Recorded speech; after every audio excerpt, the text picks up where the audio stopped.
Le fils riche s'éloignait, laissant sa mère humiliée parmi les animaux.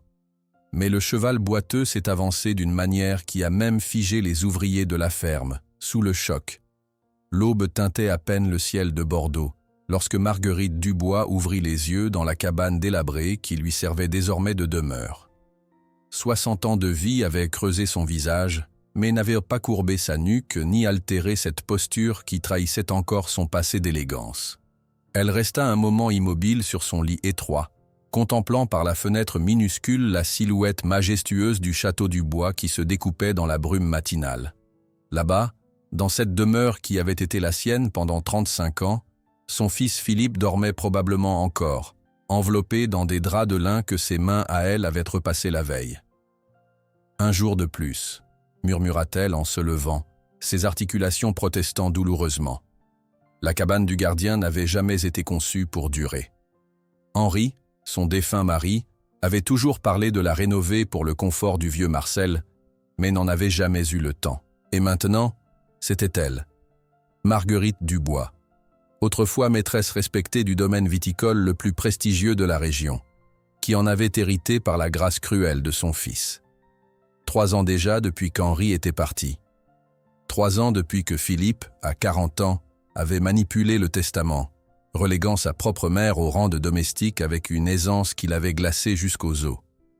Tout en préparant son café sur le réchaud vacillant, Marguerite laissa son esprit dériver vers la Dordogne de son enfance.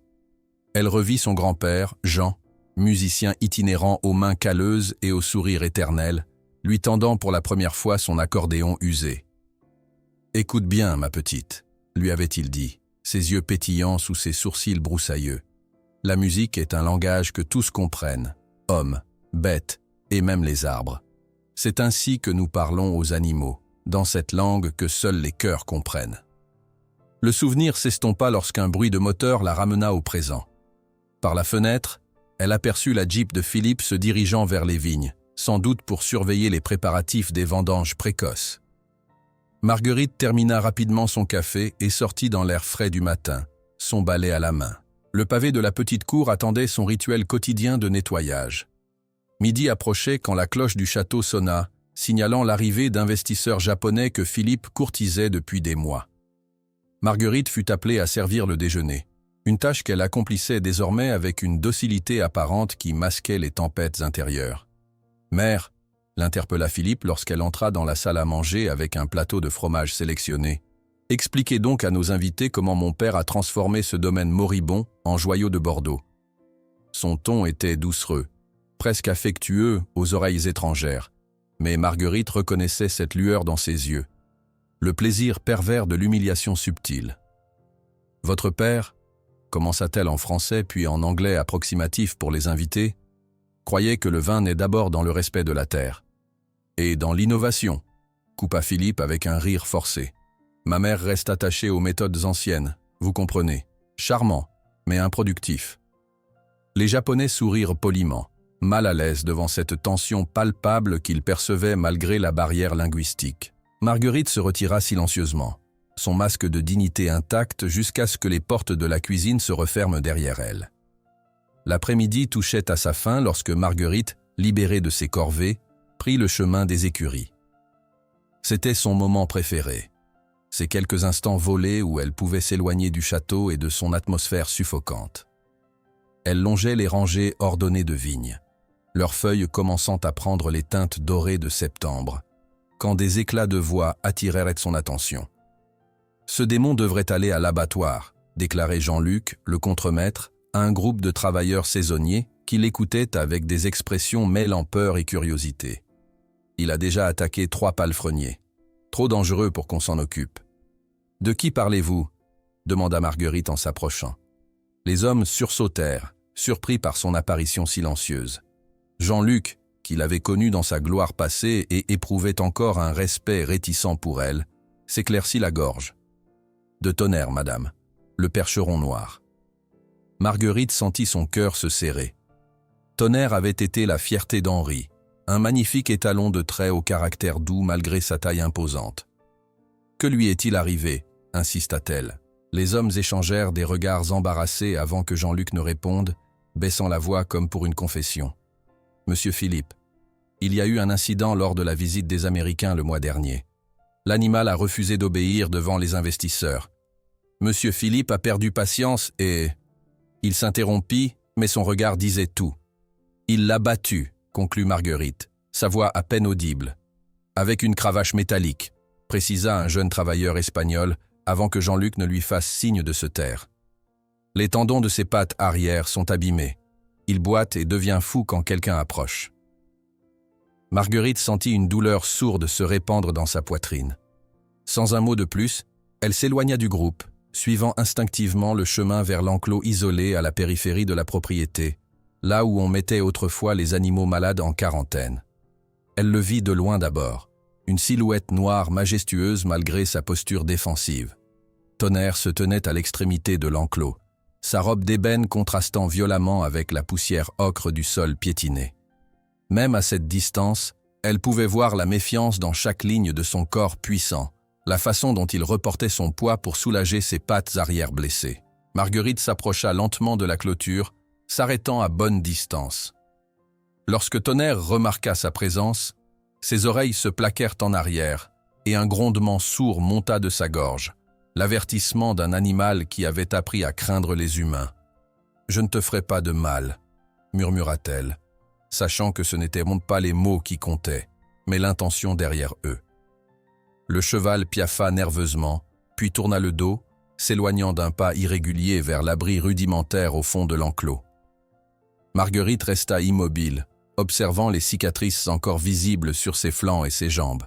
Des marques de fouet, profondes, certaines à peine cicatrisées. Une vague de nausée la submergea. « Qu'a-t-il fait de toi, mon beau ?» chuchota-t-elle. Dans les yeux sauvages de l'animal, elle reconnut quelque chose qui résonna profondément en elle.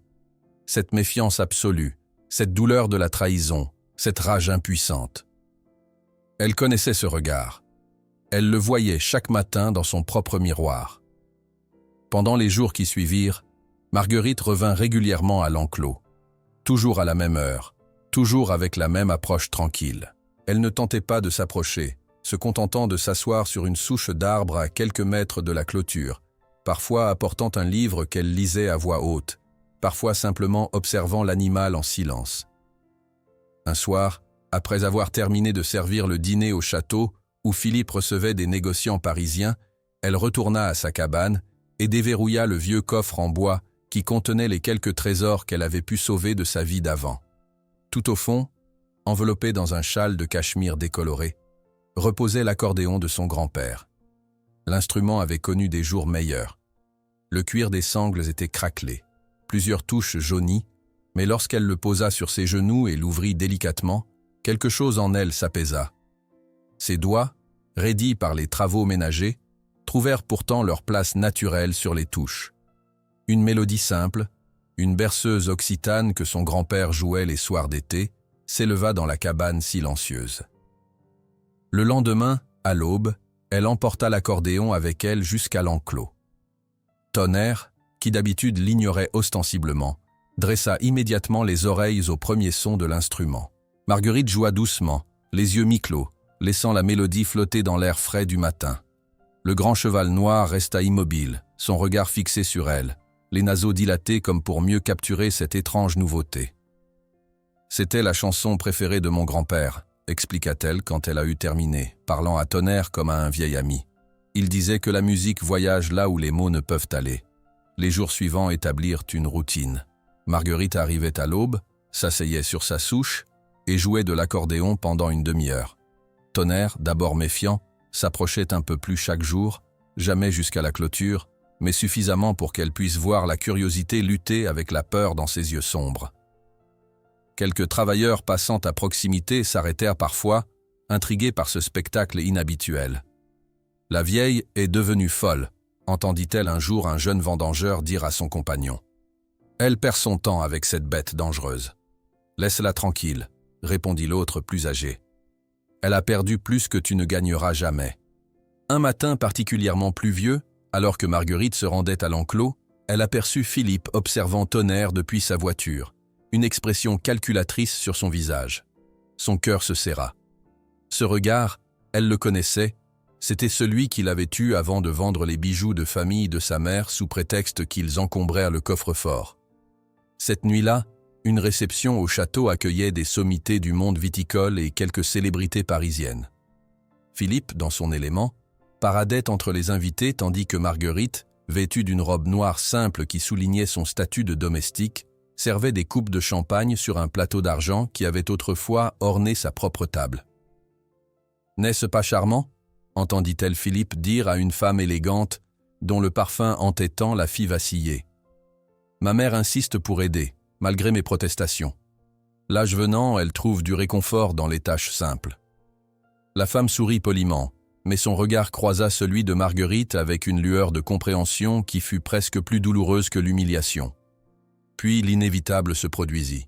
Ses mains fatiguées tremblèrent au moment précis où elle tendait une coupe à une socialite au décolleté vertigineux.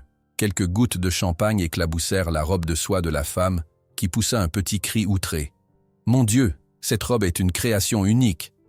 Philippe fut instantanément à ses côtés, tout en excuses doucereuses et regards furieux vers sa mère. « Mère, vraiment, votre vue vous fait défaut maintenant. Peut-être devriez-vous vous retirer si vous ne pouvez plus accomplir cette simple tâche. » Les rires gênés des invités, le mépris à peine voilé dans les yeux de son fils, la honte brûlante, tout cela devint soudain insupportable. Sans un mot, Marguerite posa son plateau et quitta la pièce, puis le château, s'enfuyant dans la nuit orageuse comme une ombre. La pluie tombait en rideaux épais, trempant instantanément ses vêtements légers. Elle marcha sans but précis, juste pour s'éloigner, ses larmes se mêlant aux gouttes de pluie sur son visage. Ses pas la menèrent instinctivement vers l'enclos de Tonnerre. Le grand cheval noir se tenait sous son abri rudimentaire, sa silhouette massive à peine visible dans l'obscurité. Marguerite s'approcha de la clôture, plus près qu'elle ne l'avait jamais fait, s'accrochant au barreau comme à une ancre dans la tempête de son humiliation. « Nous sommes une belle paire de misérables, n'est-ce pas ?» murmura-t-elle, sa voix brisée par les sanglots qu'elle avait retenus trop longtemps. À sa surprise, au lieu de reculer comme il le faisait habituellement en présence humaine, Tonnerre s'avança lentement dans la pluie, quittant la sécurité de son abri. Homme et animal, tous deux trempés par l'orage, s'observèrent en silence à travers la barrière. Quelque chose dans la détresse absolue de Marguerite semblait avoir percé les défenses de la bête maltraitée. Sans réfléchir, portée par un instinct plus ancien que la raison, Marguerite tendit sa main tremblante à travers la clôture. Tonnerre, après un long moment d'hésitation qui sembla étirer le temps comme un fil ténu, approcha son énorme museau, non pour mordre, mais pour renifler doucement ses doigts. « Nous connaissons tous deux le goût de la trahison, n'est-ce pas, mon beau ?» chuchota-t-elle, ses larmes se mêlant à la pluie qui ruisselait sur son visage. Ce contact aussi bref qu'inattendu entre les doigts tremblants de Marguerite et le museau de Tonnerre semblait avoir ouvert une porte invisible. Sous la pluie battante, les yeux du grand cheval noir ne reflétaient plus seulement la méfiance, mais aussi une curiosité nouvelle, comme si cette femme trempée jusqu'aux os, aussi brisée que lui, appartenait à une catégorie différente d'humains.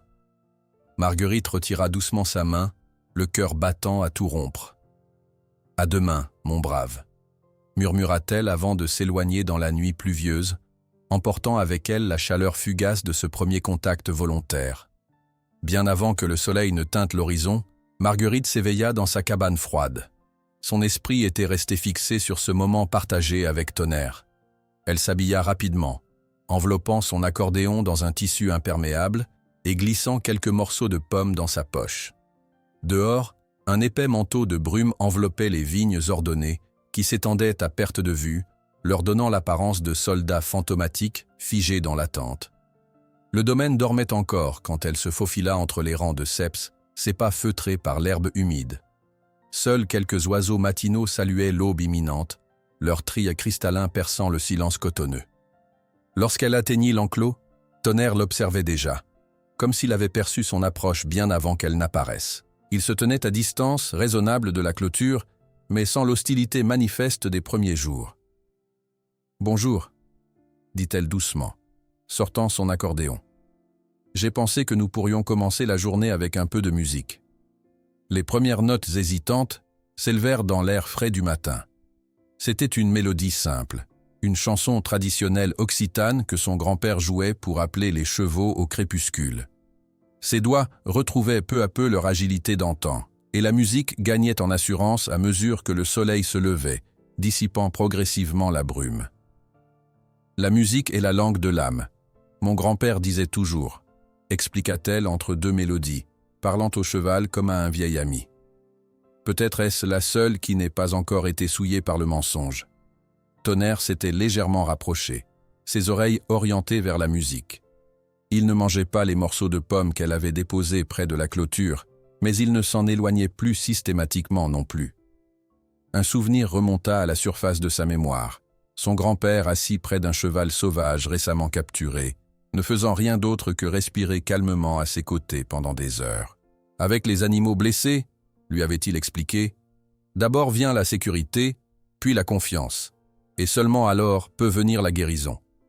Si tu veux accélérer ce processus, tu ne feras que prolonger la souffrance. Fidèle à cet enseignement, Marguerite revenait chaque matin, établissant une routine que le grand percheron semblait désormais anticiper. Elle lui parlait de sa jeunesse en Dordogne, des rivières où elle se baignait enfant, du goût des premières fraises sauvages du printemps. Peu importait le sujet. C'était le rythme apaisant de sa voix qui comptait, la constance de sa présence sans exigence. Pourtant, certains jours étaient plus difficiles que d'autres. Un matin, alors qu'elle s'approchait un peu plus près de la clôture qu'à l'accoutumée, Tonnerre recula violemment, hennissant avec une fureur soudaine qui la fit tressaillir. Ses oreilles plaquées en arrière, il piaffait nerveusement, comme si un souvenir douloureux venait de refaire surface. Au lieu de battre en retraite, Marguerite s'assit simplement à sa place habituelle, sortit son accordéon et commença à jouer, sa voix s'élevant doucement entre les notes. Le traumatisme ne guérit pas en ligne droite, mon ami. Je te donne la permission d'avoir tes jours d'orage intérieur. Elle joua plus longtemps ce jour-là, restant jusqu'à ce que les premiers travailleurs apparaissent au loin. Progressivement, Tonnerre s'apaisa, son souffle erratique retrouvant un rythme plus régulier, même s'il resta à distance. Le troisième jour suivant cette crise, alors qu'elle déposait des pommes le long de la clôture, une voix sèche l'interrompit. « Vous perdez votre temps et le mien, mère. » Philippe se tenait derrière elle, impeccable dans son costume sur mesure malgré l'heure matinale, ses yeux froids évaluant la scène avec dédain. « Cet animal ne vaut rien. Les vétérinaires disent que son tendon est irrémédiablement endommagé, et même s'il guérissait, il est devenu trop dangereux. »« Il a peur, » répondit simplement Marguerite. Comme tout être vivant qui a été trahi par ceux qui devaient prendre soin de lui. Le sous-entendu n'échappa pas à Philippe, dont le visage se durcit davantage. « Cet animal vaut plus mort que vivant, » cracha-t-il. « Si vous n'avez pas trouvé d'utilité à cette bête dans les 15 prochains jours, j'appelle l'abattoir de Sarlat. » Après son départ, Marguerite resta immobile, le cœur lourd. 15 jours. Un délai arbitraire qui ressemblait à une sentence de mort. Quand elle leva les yeux, elle constata que Tonnerre s'était approché de la clôture pendant leur altercation, comme s'il avait perçu la menace dans la voix de Philippe.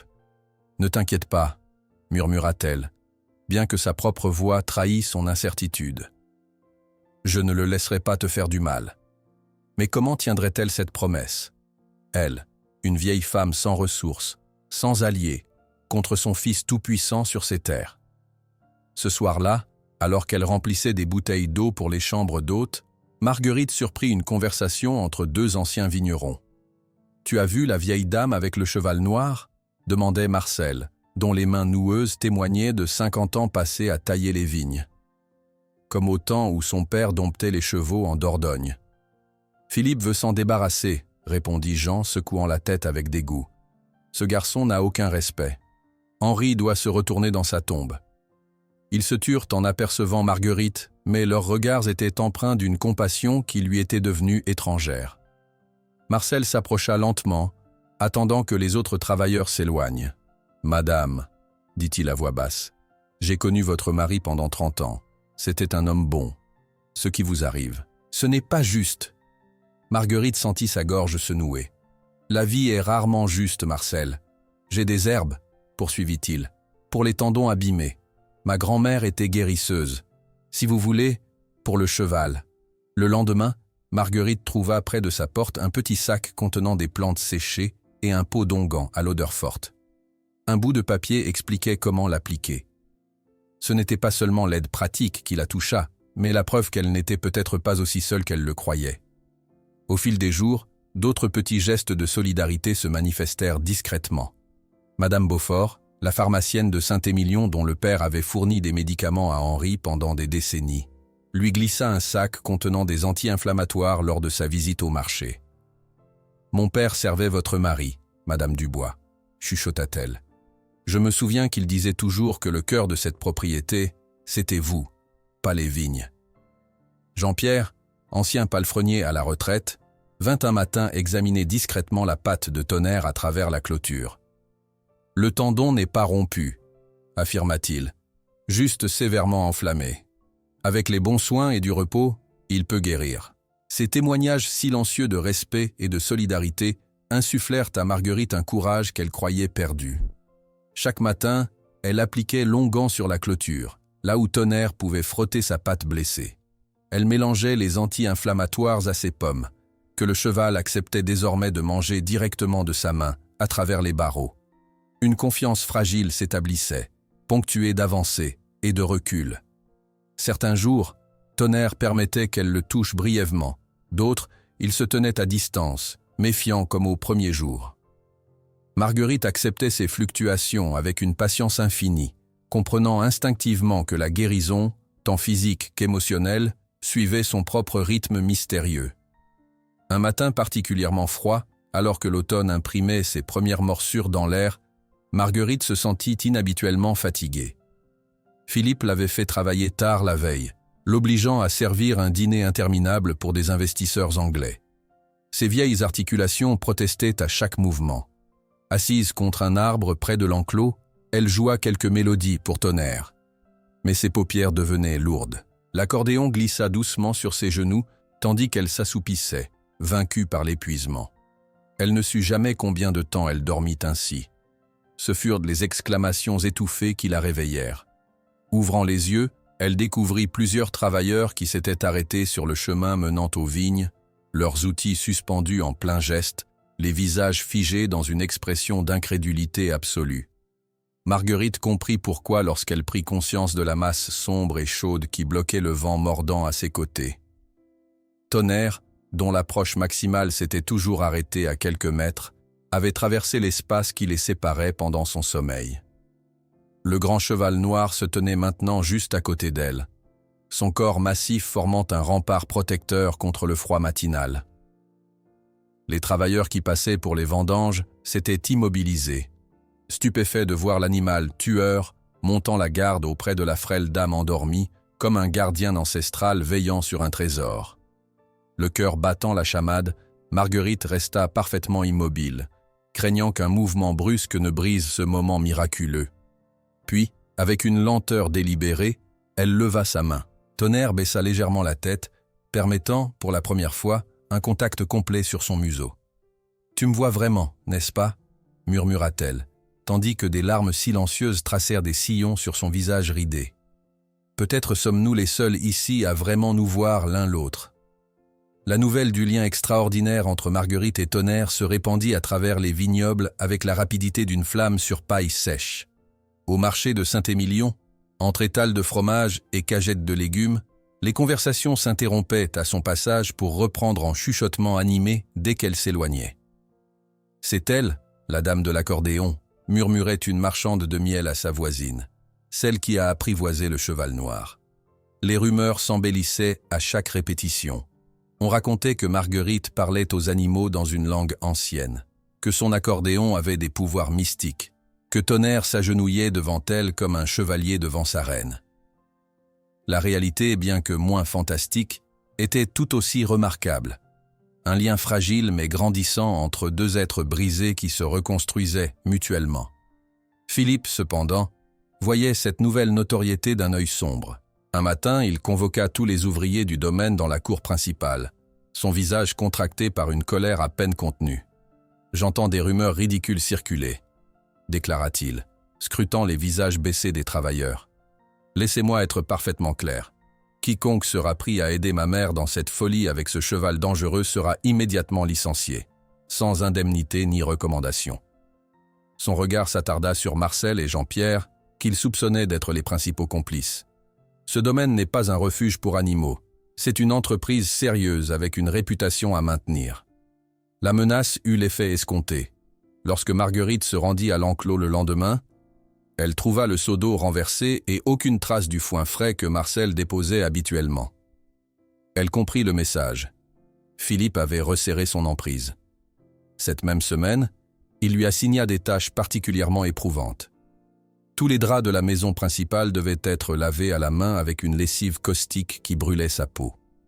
Le grand escalier en marbre nécessitait un polissage complet, à genoux.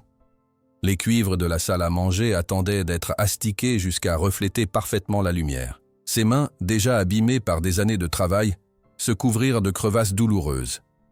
Le soir, dans sa cabane, elle les plongeait dans l'eau tiède mélangée aux herbes cicatrisantes que Marcel lui avait données pour Tonnerre. « Nous partageons les mêmes remèdes maintenant, mon brave », murmura-t-elle en pensant au grand cheval noir.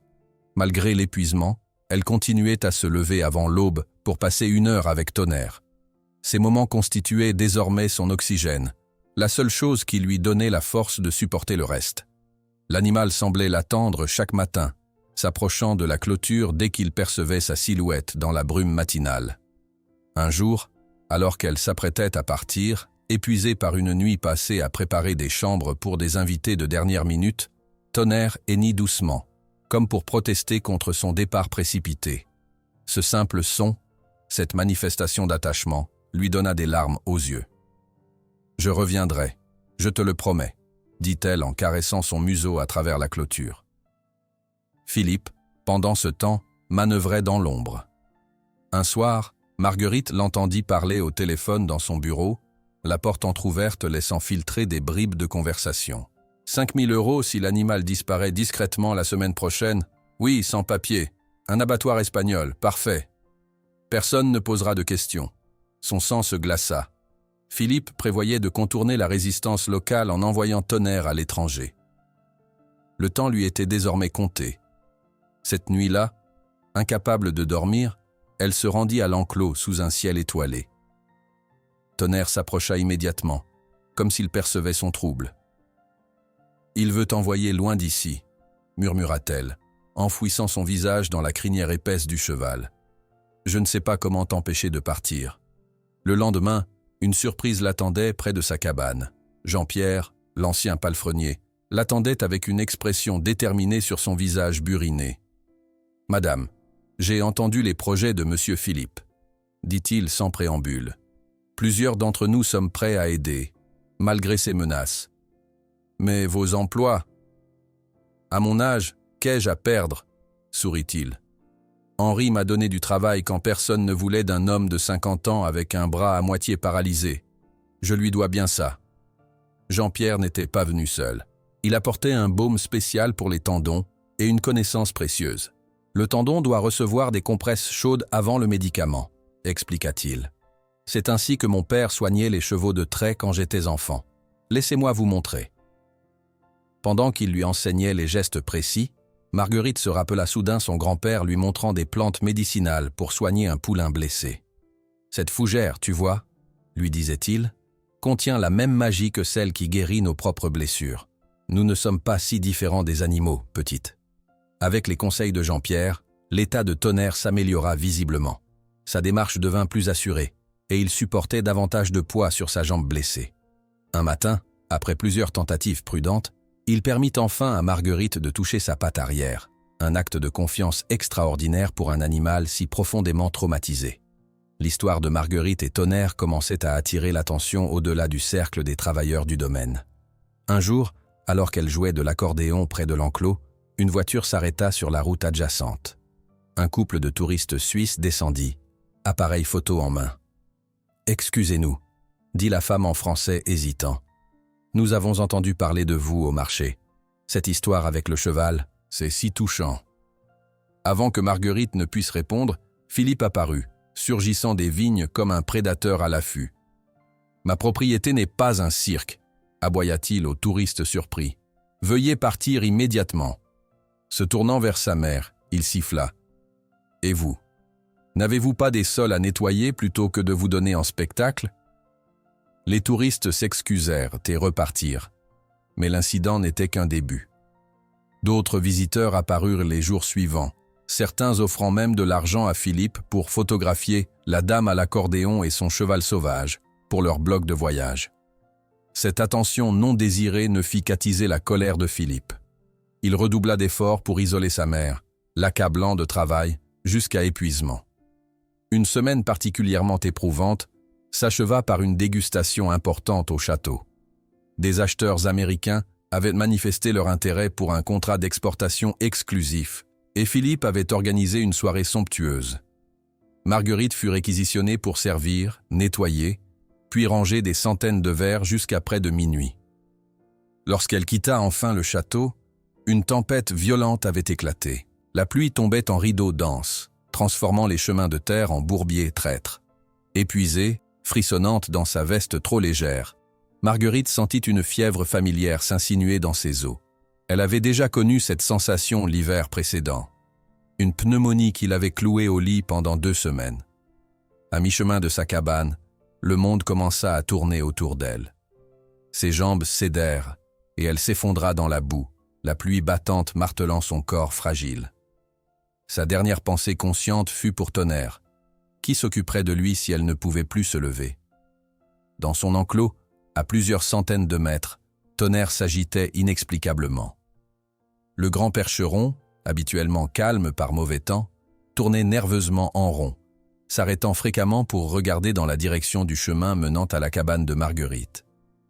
Puis, sans avertissement, il commença à hennir, des cris puissants, répétés, qui traversaient le rideau de pluie comme des appels de détresse. Marcel et 2 autres travailleurs, abrités dans une dépendance proche en attendant que la tempête s'apaise, entendirent ces hennissements inhabituels.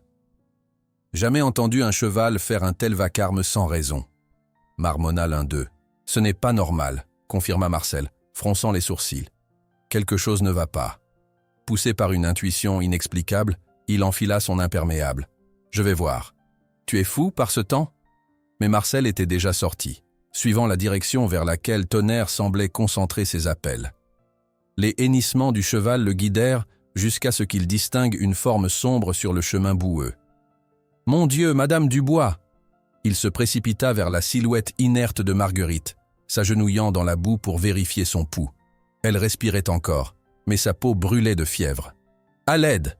cria-t-il à ses compagnons qui l'avaient suivi. « C'est Madame Dubois, elle est malade !» Ensemble, ils la transportèrent jusqu'à sa cabane, l'installant sur son lit étroit tandis qu'elle délirait, murmurant des mots incohérents où revenait sans cesse le nom de Tonnerre. « Comment as-tu su qu'elle était là ?» demanda l'un des hommes à Marcel. Marcel secoua la tête, stupéfait lui-même. « Je n'ai pas su. C'est le cheval. Il n'arrêtait pas d'appeler dans cette direction. C'est comme s'il essayait de nous avertir. » L'histoire de ce sauvetage miraculeux se répandit comme une traînée de poudre à travers le domaine et les villages voisins. Le cheval dangereux avait donné l'alerte, peut-être sauvant ainsi la vie de Marguerite. Même les plus sceptiques durent admettre qu'un lien extraordinaire unissait ces 2 êtres. Le lendemain matin, Philippe arriva furieux à la cabane, déterminé à réprimander sa mère pour causer tant d'agitation.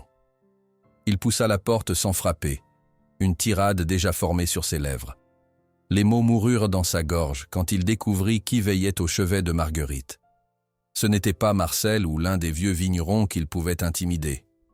Assise droite comme un nid dans une chaise inconfortable, vêtue d'un tailleur impeccable malgré l'heure matinale, la comtesse de Chalais tourna vers lui un regard glacial. Ses cheveux blancs parfaitement coiffés et son collier de perles contrastaient vivement avec la simplicité rustique de la cabane, mais son autorité naturelle semblait transformer l'humble pièce en salle d'audience.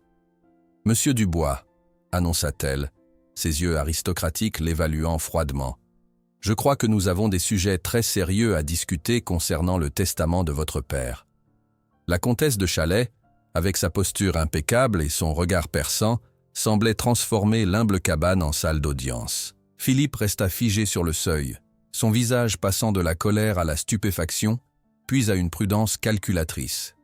« Madame la comtesse, dit-il enfin, composant rapidement un masque de politesse obséquieuse. « Quelle surprise de vous trouver ici.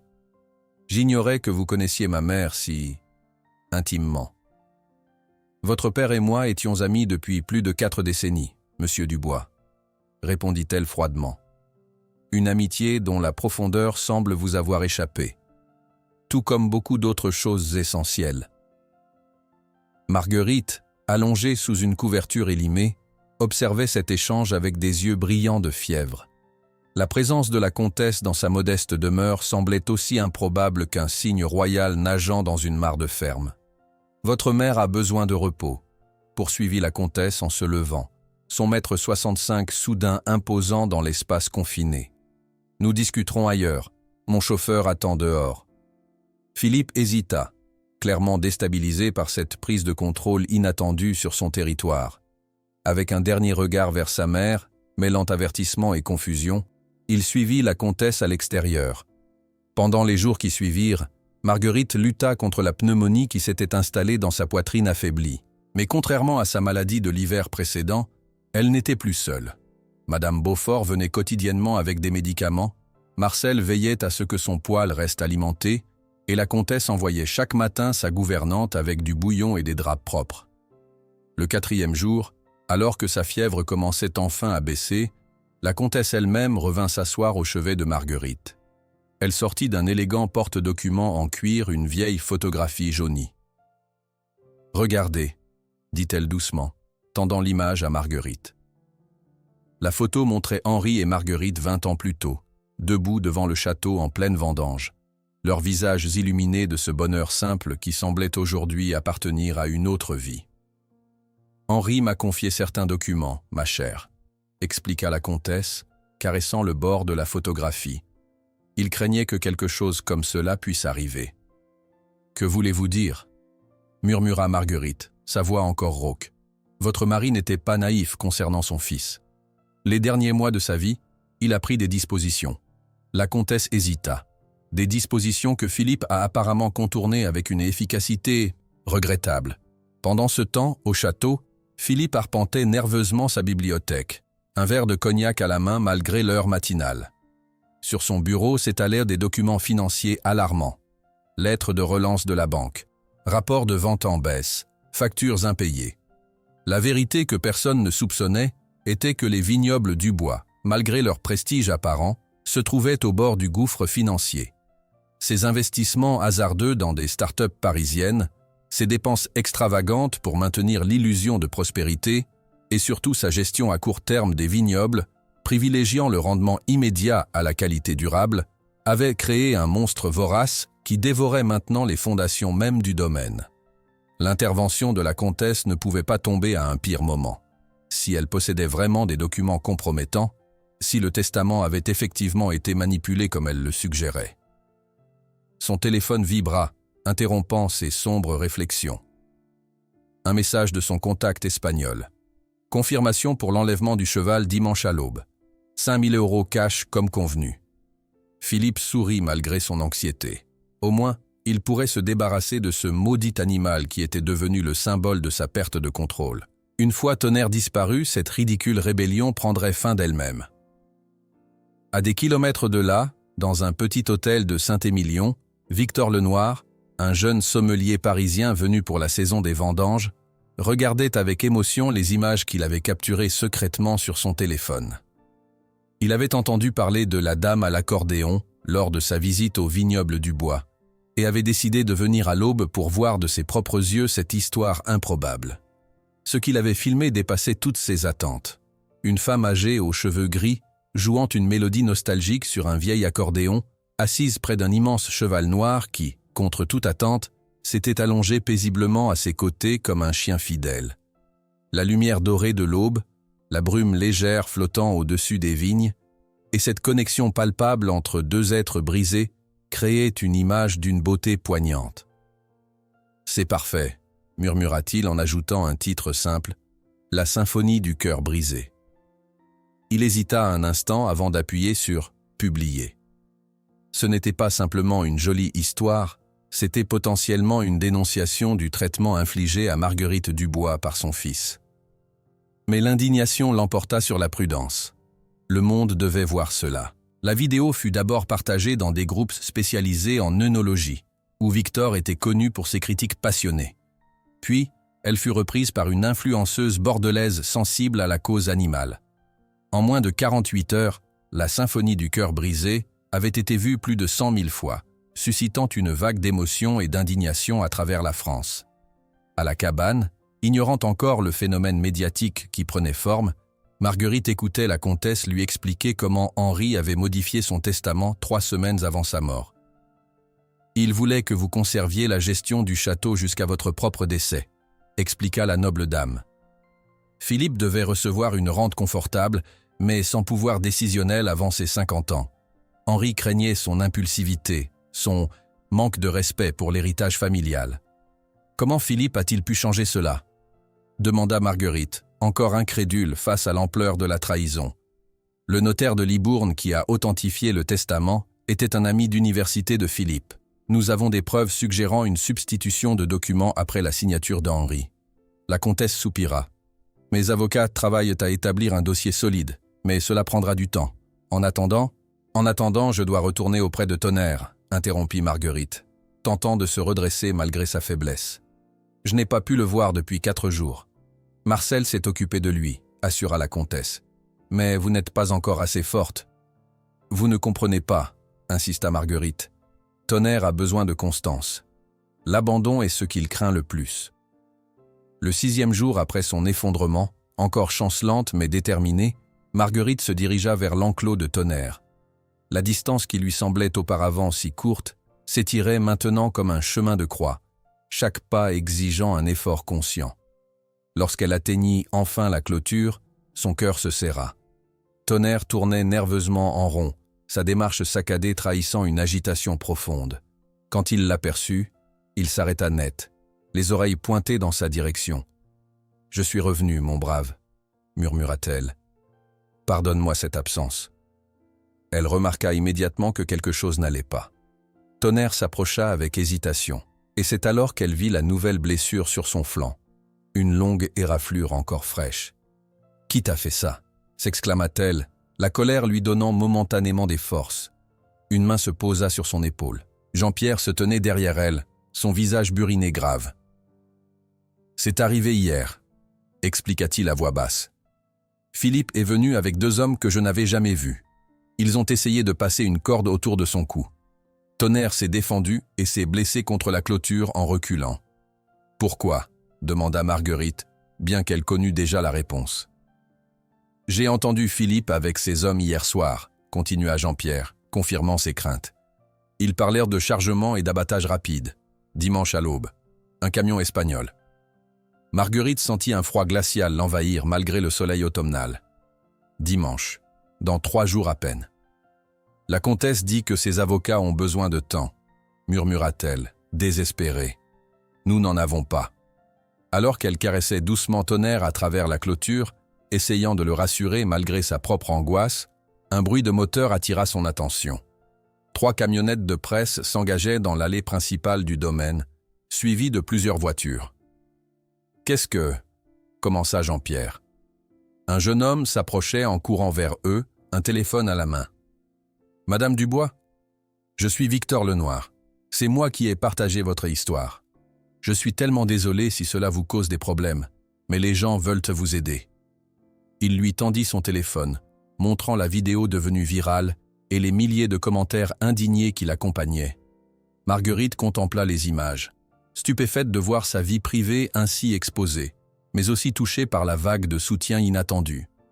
« Les journalistes veulent vous rencontrer », expliqua Victor, « et il y a des associations de protection animale qui proposent d'intervenir pour Tonnerre. » Au loin, ils pouvaient voir Philippe tentant frénétiquement de bloquer l'accès aux journalistes, créant une scène qui ne faisait qu'alimenter leur intérêt. « Il va accélérer ses plans maintenant », murmura Marguerite, une détermination nouvelle durcissant ses traits fatigués. « Il n'attendra pas dimanche. » Cette nuit-là, ignorant les protestations de la comtesse et de Madame Beaufort concernant sa santé fragile, Marguerite installa une couverture usée dans l'enclos de Tonnerre. La lune éclairait les vignes d'une lueur argentée, tandis qu'elle s'asseyait contre la clôture, son accordéon sur les genoux. Tonnerre s'approcha, reniflant ses cheveux avec une délicatesse surprenante pour une créature si puissante. Il semblait comprendre la gravité de la situation, restant exceptionnellement calme, comme pour lui offrir sa force. « Je ne permettrai pas qu'il te fasse du mal à nouveau, mon ami », chuchota-t-elle, ses doigts trouvant instinctivement les touches de l'accordéon. « Cette fois, je me battrai. » La mélodie qui s'éleva dans la nuit n'était pas l'une de ces chansons nostalgiques qu'elle jouait habituellement. C'était un air de résistance, une vieille chanson occitane que son grand-père jouait pour célébrer les victoires des petites gens contre l'oppression. Tonnerre s'allongea près d'elle, son immense tête posée à quelques centimètres de ses genoux, comme pour mieux absorber la musique et sa promesse. À l'aube du dimanche, lorsque le camion de l'abattoir clandestin s'approcha silencieusement par l'arrière de la propriété, les phares illuminèrent une scène totalement inattendue. Des dizaines d'habitants locaux formaient une barrière humaine autour de l'enclos de Tonnerre, mené par l'imposante silhouette de la comtesse de Chalais, qui s'avança avec sa canne en argent directement vers le chauffeur abasourdi, déclarant d'une voix forte « Je crois que vous vous êtes égarés, messieurs. Ceci n'est pas un abattoir, c'est le théâtre d'une bataille pour laquelle vous n'êtes pas préparés. » Le chauffeur du camion espagnol hésita, visiblement décontenancé par cette résistance inattendue. Son regard passa de la comtesse aristocratique au villageois déterminé, puis à Philippe qui accourait, le visage déformé par la fureur. « Qu'est-ce que c'est que cette mascarade ?» hurla Philippe, bousculant deux vignerons âgés pour se frayer un chemin. « Dispersez-vous immédiatement, vous êtes tous sur une propriété privée. » La comtesse de Chalais ne bougea pas d'un millimètre, son regard d'acier fixé sur lui. « Votre père aurait honte, monsieur Dubois », déclara-t-elle d'une voix claire qui porta jusqu'aux journalistes qui commençaient à affluer, attirés par le rassemblement spontané. « Mais nous discuterons de cela plus tard. Pour l'instant, ces messieurs allèrent justement faire demi-tour. » Le chauffeur espagnol, évaluant rapidement la situation et les caméras qui apparaissaient, fit un signe à son collègue. Le camion manœuvra maladroitement pour faire demi-tour, s'éloignant sous les acclamations des villageois. Marguerite, debout près de l'enclos, une main posée sur la clôture derrière laquelle Tonnerre s'agitait nerveusement, sentit un mélange d'incrédulité et de gratitude l'envahir. Elle n'avait jamais imaginé qu'autant de personnes se mobiliseraient pour eux. L'aube teintait le ciel de rose et d'or, transformant cette vigile improvisée en un tableau vivant. Des vignerons aux mains noueuses partagèrent du café et du pain avec des commerçants de Saint-Émilion. Des enfants couraient entre les adultes, fascinés par le grand cheval noir qui observait la scène avec une méfiance vigilante. Philippe, comprenant que la confrontation directe ne ferait qu'aggraver son image déjà compromise, battit tactiquement en retraite vers le château, non sans lancer un regard venimeux à sa mère. « Ce n'est que partie remise », siffla-t-il en passant près d'elle. À mesure que le soleil montait dans le ciel, la nouvelle de cette résistance pacifique se répandait. Des journalistes affluaient, transformant ce qui aurait dû être l'exécution discrète d'un cheval blessé en un événement médiatique national. « Madame Dubois, comment avez-vous établi cette connexion extraordinaire avec un animal que tous considéraient comme dangereux ?» demanda une journaliste de France 3. « Je l'ai simplement écouté », répondit Marguerite, mal à l'aise sous les projecteurs. « Tonnerre n'est pas dangereux.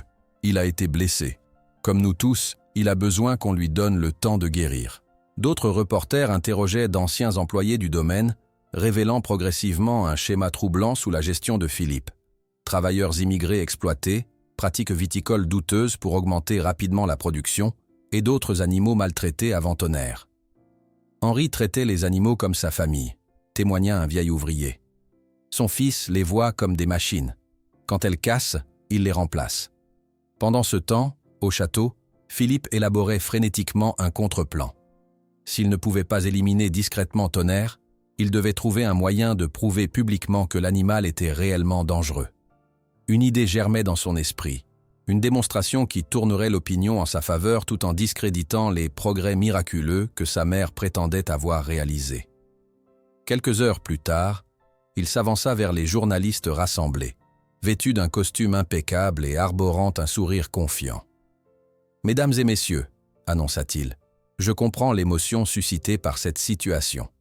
Mais en tant que propriétaire responsable, je dois considérer la sécurité de tous. Pour prouver qu'il n'y a ni cruauté ni arbitraire dans mes décisions, J'ai invité le renommé spécialiste Marcel Beauchamp pour évaluer objectivement l'état de l'animal.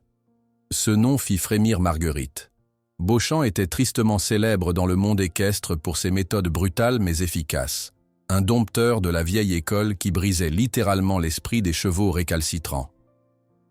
Une démonstration publique aura lieu dimanche prochain, poursuivit Philippe, où chacun pourra juger par lui-même si cet animal peut être réhabilité ou s'il représente un danger permanent. La comtesse de Chalais, qui s'entretenait avec ses avocats à l'écart, rejoignit rapidement Marguerite. « C'est un piège, murmura-t-elle. Beauchamp provoquera délibérément Tonnerre, jusqu'à ce qu'il réagisse violemment. »« Alors nous devons accélérer la procédure légale, » répondit Marguerite, ses yeux ne quittant pas son fils qui paradait devant les caméras. « Mes avocats travaillent jour et nuit, » assura la comtesse. « Nous avons retrouvé le testament original, et le notaire de Libourne commence à craquer sous la pression. Mais ces procédures prennent du temps, même avec mes connexions. » Marguerite hocha la tête, son regard se tournant vers Tonnerre, qui observait toute cette agitation avec une nervosité croissante. Même à distance, elle pouvait percevoir sa tension dans la façon dont ses oreilles pivotaient constamment, captant chaque son, chaque mouvement inhabituel. Cette nuit-là, alors que les vigiles improvisés s'installaient autour de feux de camp pour protéger Tonnerre, Marguerite resta dans l'enclos. La comtesse lui avait fait porter un épais duvet et une thermos de soupe chaude, luxes inattendus dans sa nouvelle existence. « Tu sens leur peur, n'est-ce pas ?» murmura-t-elle à Tonnerre qui restait inhabituellement proche d'elle, comme s'il cherchait sa protection autant qu'il lui offrait la sienne.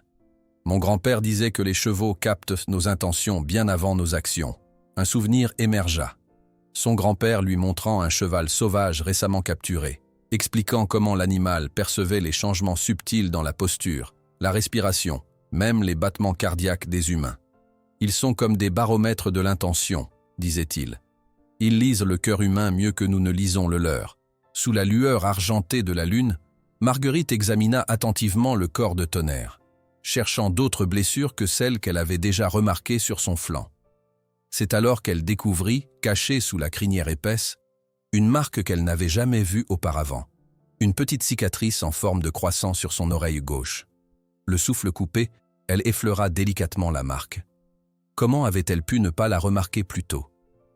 Un autre souvenir l'assaillit, son grand-père lui montrant un étalon gris avec une marque identique.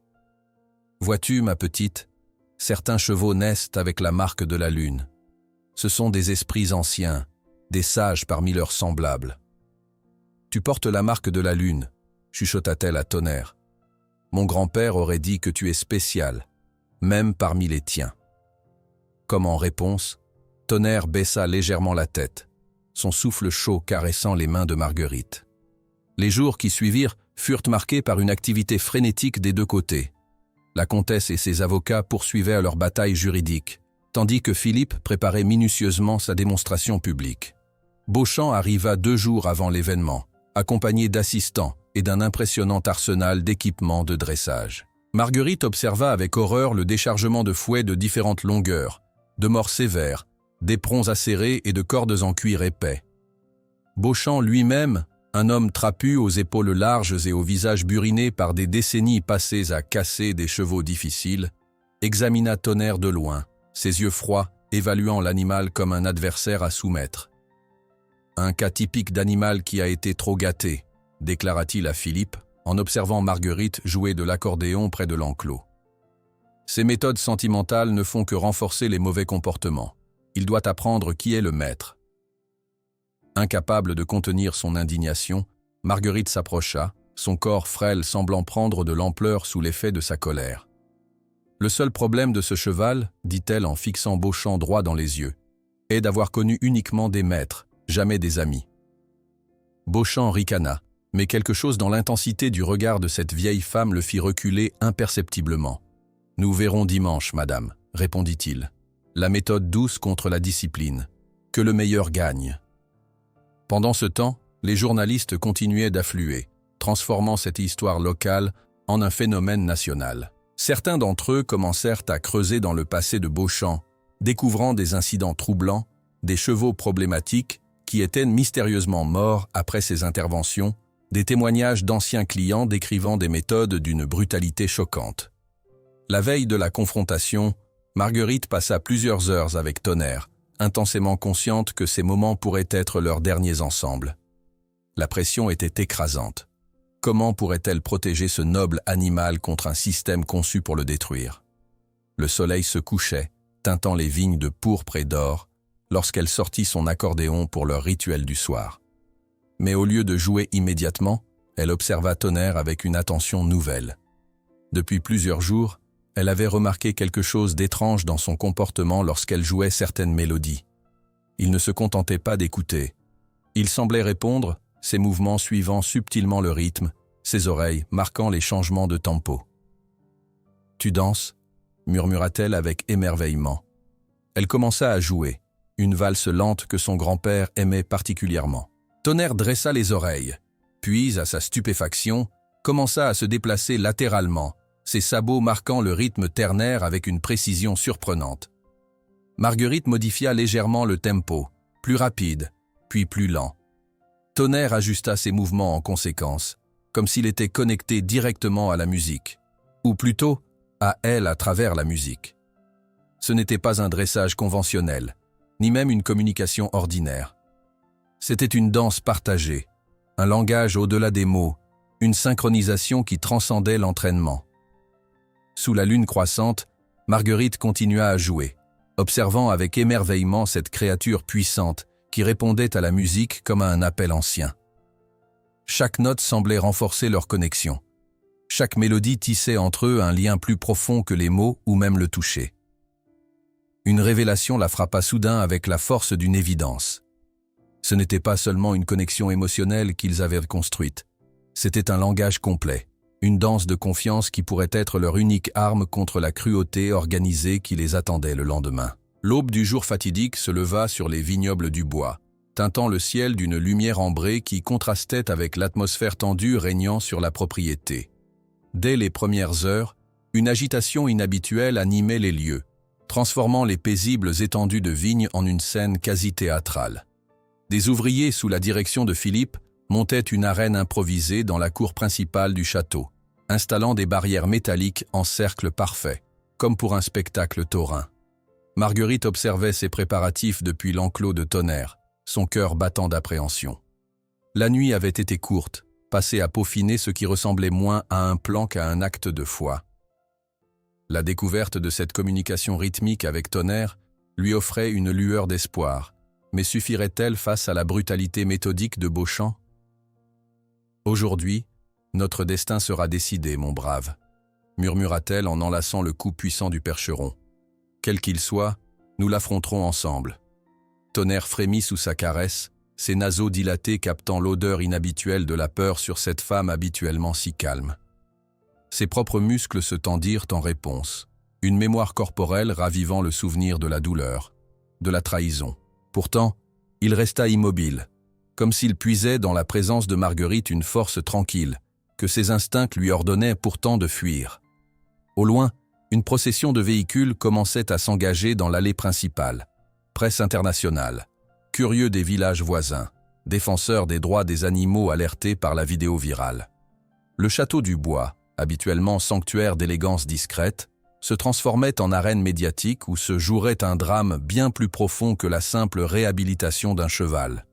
Philippe, impeccable dans un costume de cavalier traditionnel qu'il n'avait jamais porté auparavant, supervisait les derniers détails avec une nervosité mal dissimulée. Son plan était simple, créer un cadre où l'échec était inévitable, où la dangerosité de Tonnerre serait démontrée de façon si spectaculaire que même les plus fervents défenseurs du cheval devraient admettre la nécessité de l'abattage. « Mère » appela-t-il en s'approchant de l'enclos, flanqué de 2 assistants de Beauchamp. « Votre place est là-bas, avec les autres spectateurs. Ceci est désormais une affaire de professionnels. » Marguerite sentit la main ferme d'un des hommes se poser sur son épaule, l'éloignant physiquement de la clôture. Tonnerre réagit instantanément, ses oreilles se plaquant en arrière, un hennissement d'avertissement montant de sa gorge. « Vous voyez » sourit Philippe avec une satisfaction malsaine. Toujours aussi imprévisible. Heureusement, Beauchamp sait comment gérer ces cas difficiles. Contrainte de s'éloigner, Marguerite fut conduite vers les gradins improvisés où la foule commençait à s'installer. Des caméras se braquèrent sur elle, capturant son visage tendu, ses mains légèrement tremblantes qu'elle dissimulait dans les plis de sa robe simple.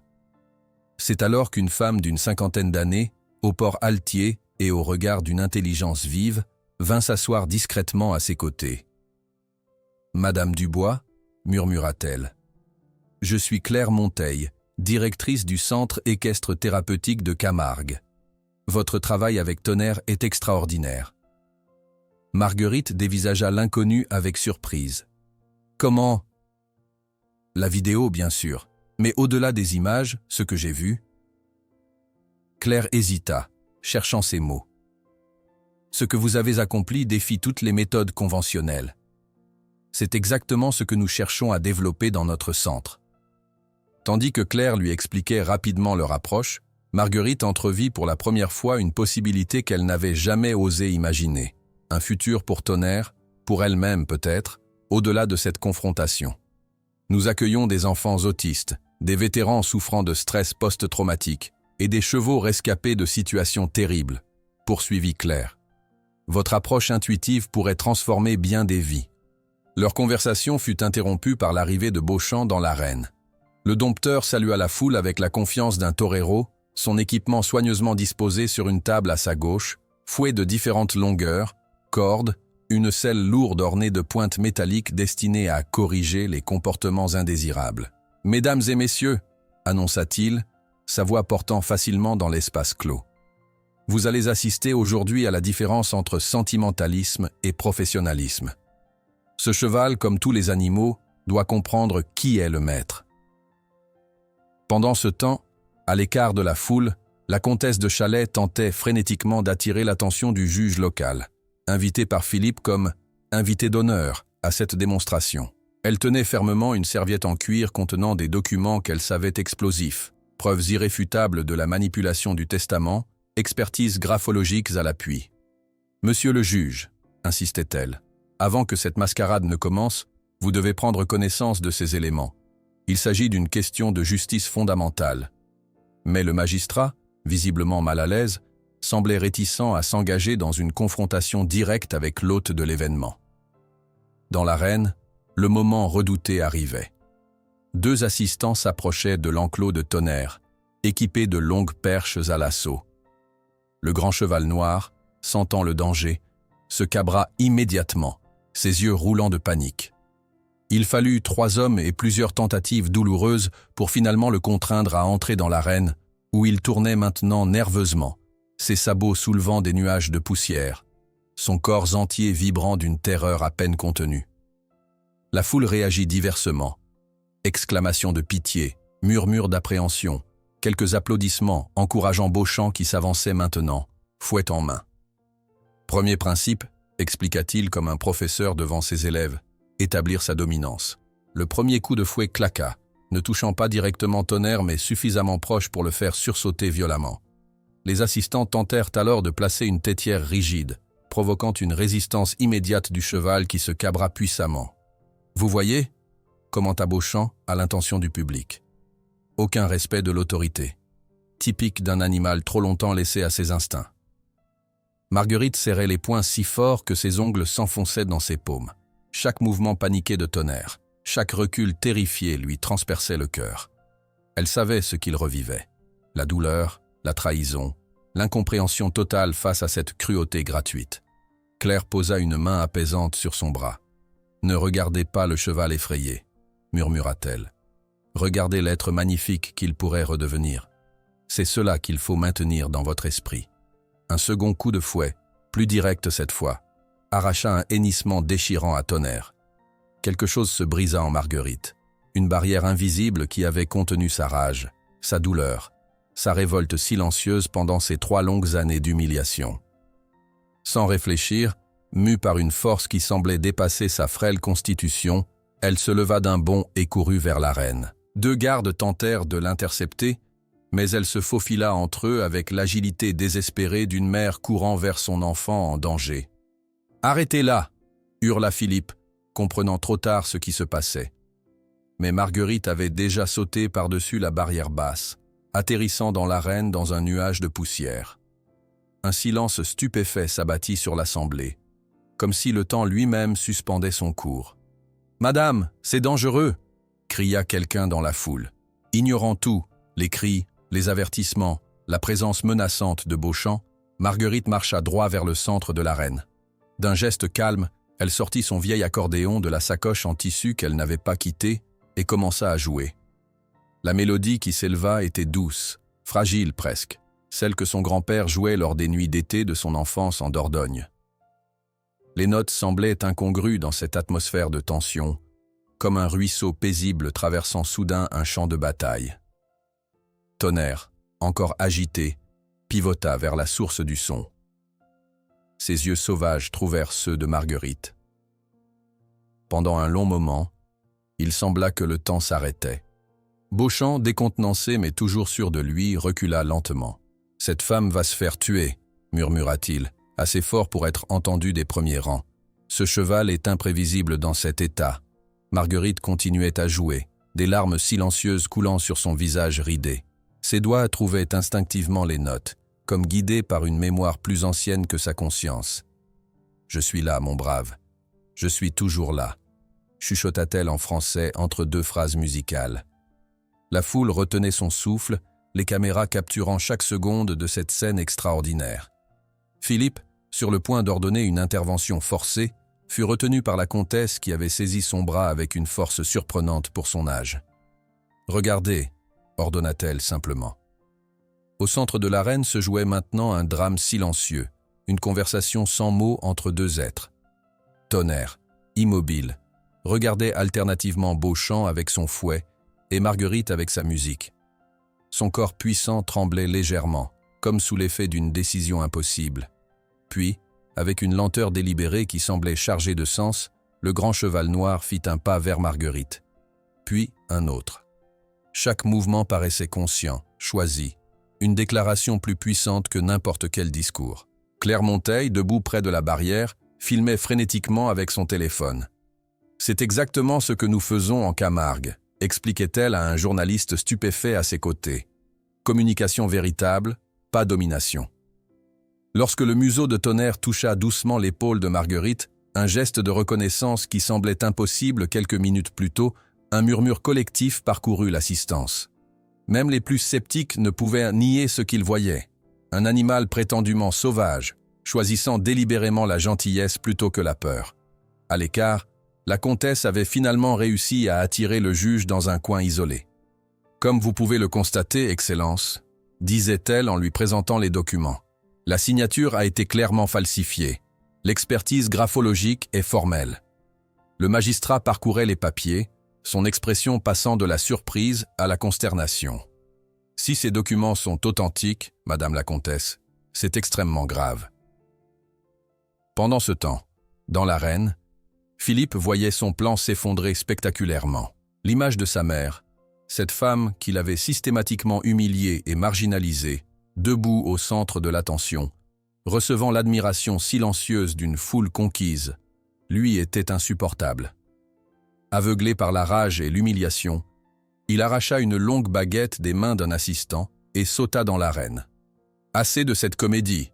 hurla-t-il, avançant vers sa mère et Tonnerre. « Je vais montrer qui commande ici. » Tonnerre réagit instantanément à cette nouvelle menace, se cabrant défensivement, prenant position entre Marguerite et Philippe. Son hennissement n'était plus celui de la peur, mais un avertissement clair. Une ligne invisible venait d'être tracée. Philippe, insensible au danger dans sa fureur, tenta de frapper le cheval. Mais dans son élan, il glissa sur le sol poussiéreux de l'arène, tombant directement devant l'animal qu'il avait si cruellement maltraité. Un halètement collectif s'éleva des gradins. Tonnerre, avec ses sabots massifs, pourrait facilement écraser cet homme maintenant à sa merci. Le moment crucial se suspendit dans l'air. Philippe recroquevillé au sol, Tonnerre au-dessus de lui, la foule figée dans une horreur anticipatrice. Puis, douce mais claire, la voix de Marguerite s'éleva. « Non, mon ami, nous ne sommes pas comme lui. » Comme s'il comprenait parfaitement ces mots, Tonnerre recula lentement, s'éloignant de l'homme prostré sans lui faire le moindre mal. Un choix délibéré qui semblait plus éloquent que toutes les démonstrations précédentes. Tandis que des assistants médusés venaient aider Philippe à se relever, humilié mais indemne, sauvé par la même compassion qu'il avait toujours méprisée, la comtesse de Chalais s'approcha de Marguerite avec les documents en main et un sourire victorieux. « Le juge a accepté les preuves préliminaires, ma chère. Le château du Bois reviendra bientôt entre les mains de sa véritable gardienne. Mais maintenant je me demande, après tout cela, est-ce vraiment ici que vous souhaitez être ?» Un silence absolu enveloppa la reine, tandis que Marguerite, le visage strié de larmes silencieuses, continuait à jouer son accordéon. La mélodie s'élevait, fragile et pourtant indéniablement puissante, contrastant avec la tension palpable qui régnait quelques instants auparavant. La question de la comtesse résonnait encore dans l'air. Était-ce vraiment ici que Marguerite souhaitait rester, après tout ce qu'elle avait enduré? Mais avant qu'elle ne puisse formuler une réponse, Philippe se releva, son visage déformé par l'humiliation et la rage. La poussière souillait son costume impeccable, métaphore visible de sa dignité écroulée. « Garde !» hurla-t-il, sa voix brisée par la fureur. « Sortez-la de là! Cet animal va finir par la tuer !» Deux hommes hésitèrent à l'entrée de l'arène, manifestement peu enthousiastes à l'idée d'approcher le grand cheval noir qui se tenait protecteur auprès de Marguerite. Leurs regards incertains passèrent de Philippe à la scène improbable devant eux. Beauchamp, quant à lui, reculait avec une lenteur calculée, son assurance professionnelle visiblement ébranlée. « C'est impossible », murmura-t-il, plus pour lui-même que pour les spectateurs. 40 années de dressage traditionnel ne l'avaient pas préparé à cette démonstration d'une méthode qu'il avait toujours méprisée. Les doigts de Marguerite continuaient leur danse sur les touches usées de l'accordéon, trouvant instinctivement les notes qui semblaient apaiser non seulement Tonnerre, mais l'assemblée entière. « Je suis là, mon brave. Je suis toujours là », chuchota-t-elle en français entre deux phrases musicales, ses yeux ne quittant jamais ceux du cheval. La foule demeurait immobile, comme ensorcelée par ce dialogue silencieux. Les caméras capturaient chaque seconde de cette communion extraordinaire, leurs opérateurs oubliant presque d'ajuster leurs réglages tant ils étaient absorbés par la scène. Une journaliste essuya discrètement une larme, son professionnalisme momentanément éclipsé par l'émotion pure. Au centre de l'arène, Tonnerre restait parfaitement immobile, ses oreilles orientées vers Marguerite, son corps massif tremblant légèrement. Son regard alternait entre Beauchamp avec son fouet et la frêle silhouette qui lui offrait une autre voie. Pour ceux qui savaient observer, le conflit intérieur de l'animal était évident. La mémoire traumatique de la douleur luttant contre cette confiance fragile si patiemment construite. « Regardez bien », murmura Claire Monteil aux journalistes qui l'entourèrent maintenant. « Ce que vous voyez n'est pas du dressage. C'est un choix, une décision consciente. » Comme pour confirmer ses paroles, Tonnerre fit alors un pas vers Marguerite. Un mouvement délibéré, presque cérémonieux dans sa lenteur, puis un autre. Chaque foulée semblait effacer la distance non seulement physique, mais aussi émotionnelle qui les avait séparés. Les spectateurs retenaient collectivement leur souffle, certains se levant instinctivement pour mieux voir ce moment historique. Philippe, paralysé par l'incompréhension, regardait son plan s'effondrer spectaculairement devant des dizaines de témoins et de caméras. Lorsque le museau de Tonnerre toucha enfin doucement l'épaule de Marguerite, un geste de reconnaissance si tendre qu'il semblait presque humain, un murmure d'émerveillement parcourut l'assistance. Même les plus sceptiques ne pouvaient nier ce qu'ils voyaient. Un animal prétendument sauvage, choisissant délibérément la douceur plutôt que la peur. C'est exactement ce que nous cherchons à démontrer en Camargue, expliquait Claire, filmant frénétiquement avec son téléphone. La communication véritable, plutôt que la domination. Une relation basée sur le respect mutuel, pas sur la peur. À quelques mètres de là, la comtesse présentait officiellement les documents au juge, sa voix basse mais ferme portant juste assez pour que les personnes les plus proches puissent entendre. Comme vous pouvez le constater, Excellence, la signature a été clairement falsifiée. L'expertise graphologique est formelle. Le magistrat parcourait les papiers avec une attention croissante, son expression passant de la surprise professionnelle à une consternation non dissimulée. Si ces documents sont authentiques, Madame la Comtesse, nous sommes face à un cas très grave de fraude. Pendant ce temps, dans l'arène, Tonnerre s'était complètement apaisé. Sa respiration, auparavant rapide et superficielle sous l'effet de la panique, avait retrouvé un rythme profond et régulier. Son corps puissant, qui irradiait la tension quelques minutes plus tôt, s'était détendu progressivement, comme si les notes de l'accordéon déliaient un à un les nœuds de sa peur. Marguerite, sentant ce changement, osa un geste qu'elle n'avait jamais tenté auparavant. Doucement, elle posa son accordéon et, sous les regards stupéfaits de l'assistance, plaça ses deux mains sur le flanc de Tonnerre, puis appuya légèrement sa joue contre son encolure chaude. « Nous avons parcouru un long chemin, toi et moi, » murmura-t-elle, assez bas pour que seul le cheval puisse l'entendre.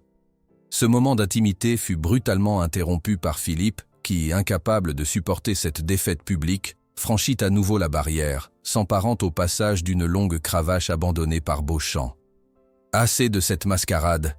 vociféra-t-il, avançant vers le duo improbable. « Je vais montrer à tous qui commande réellement ici. » La réaction de Tonnerre fut immédiate et surprenante. Au lieu de fuir comme son instinct le lui dictait, il pivota calmement pour se placer entre Marguerite et la menace approchante. Ce n'était pas le mouvement paniqué d'un animal effrayé, mais le positionnement délibéré d'un protecteur. Ses oreilles se plaquèrent en arrière, non plus de peur mais en signe d'avertissement clair. Philippe, aveuglé par sa rage, ne perçut pas le danger. Il leva la cravache, visant Tonnerre, mais dans son élan furieux, son pied glissa sur le sol meuble de l'arène. Le temps sembla se suspendre alors qu'il basculait en avant, tombant directement aux pieds du puissant percheron qu'il avait si cruellement maltraité. Un cri collectif s'éleva des gradins. Tous savaient qu'un simple coup de sabot de cet animal de plus de 800 kilos pouvait être fatal. Philippe lui-même, soudain conscient de sa vulnérabilité, se recroquevilla instinctivement, bras levés pour protéger son visage.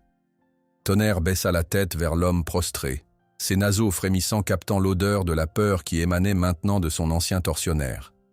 Ses sabots massifs s'agitèrent légèrement, soulevant de petits nuages de poussière. L'arène entière retenait son souffle.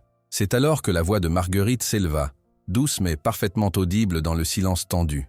« Non, mon ami, nous ne sommes pas comme lui. » Comme s'il comprenait précisément ces mots, Tonnerre recula lentement, s'éloignant de Philippe sans lui infliger la moindre blessure. Ce geste de clémence, cette retenue délibérée face à l'opportunité de vengeance, semblait plus éloquente que toutes les démonstrations précédentes.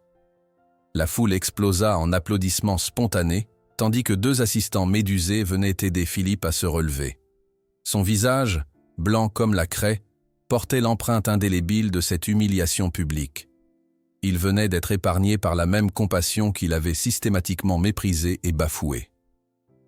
La comtesse de Chalais, ayant terminé son entretien avec le juge, traversa l'arène d'un pas assuré malgré son âge avancé.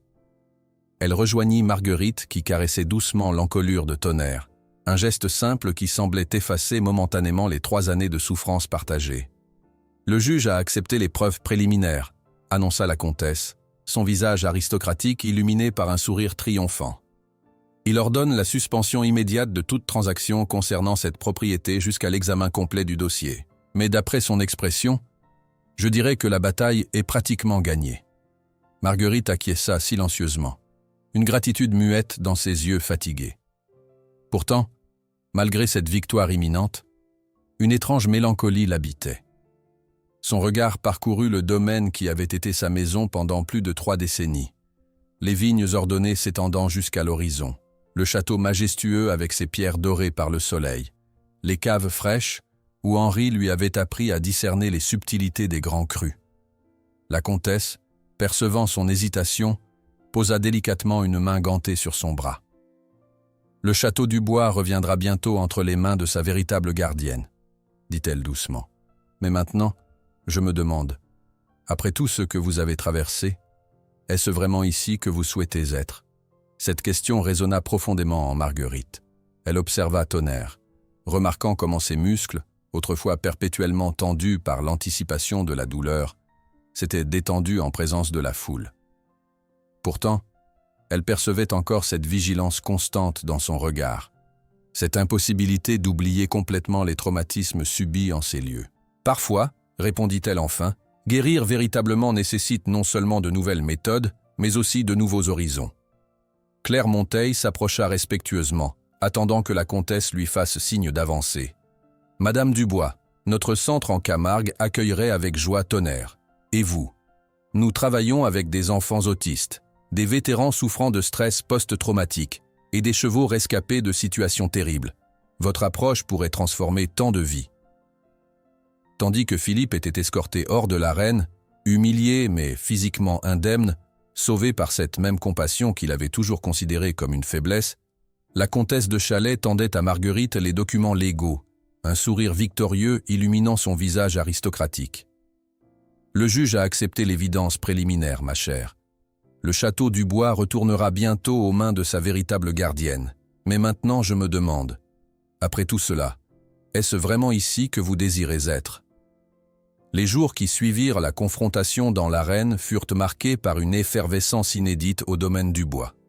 Le château, autrefois sanctuaire d'une élégance austère et silencieuse, bourdonnait désormais d'activité. Des journalistes campaient encore près des grilles d'entrée, des avocats en costume sombre allaient et venaient, et les vignerons, comme libérés d'un joug invisible, travaillaient avec une énergie renouvelée.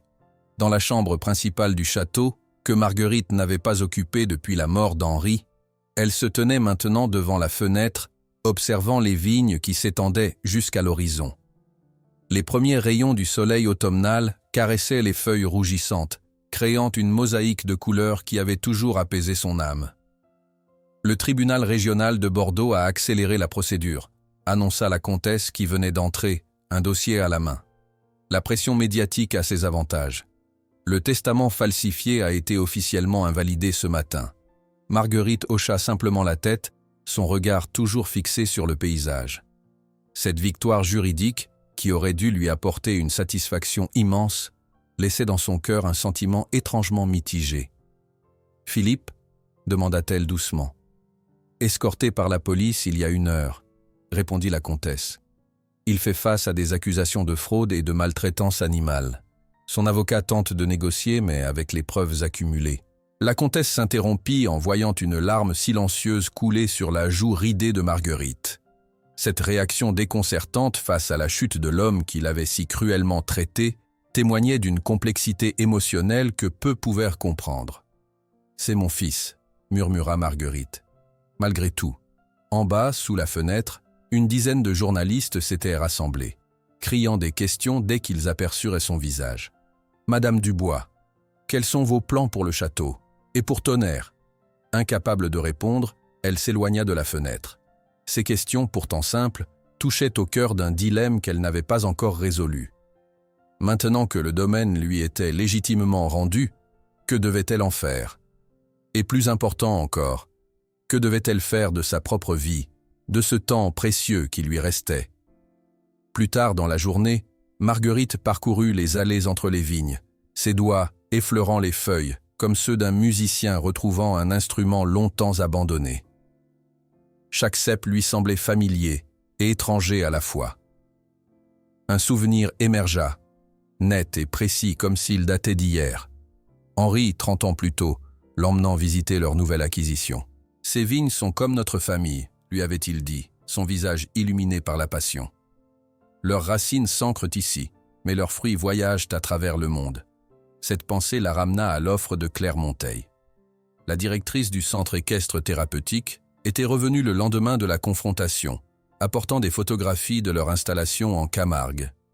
Les images montraient des enfants aux besoins spéciaux interagissant avec des chevaux rescapés. Des visages transformés par une joie pure, des corps tendus s'assouplissant au contact des animaux. « Votre don est extraordinaire, Marguerite », avait insisté Claire. « Vous pourriez transformer de nombreuses vies, pas seulement celle de Tonnerre. » Ses pas la menèrent naturellement vers l'enclos où Tonnerre se reposait maintenant paisiblement. Depuis la confrontation, l'animal semblait différent, non pas guéri comme par miracle, mais comme si un poids invisible avait été partiellement soulevé de ses épaules massives. Sa posture restait vigilante, mais la terreur constante qui habitait ses yeux avait laissé place à une méfiance plus mesurée. « Qu'en penses-tu, mon brave ?» lui demanda-t-elle, s'accoudant à la clôture. « Sommes-nous prêts pour un nouveau départ ?» Tonnerre s'approcha tranquillement, son souffle chaud caressant les mains de Marguerite. Cette connexion silencieuse, construite patiemment jour après jour, semblait maintenant plus solide que jamais. Une voix grave l'interrompit dans sa rêverie. Marcel, accompagné de plusieurs vignerons âgés, s'approchait avec une déférence nouvelle. « Madame », commença-t-il, visiblement nerveux, « nous souhaiterions vous soumettre une proposition. » Ils lui présentèrent alors un projet soigneusement élaboré. La création d'une coopérative viticole qui gérerait le domaine, permettant à Marguerite de conserver son héritage sans le fardeau de la gestion quotidienne.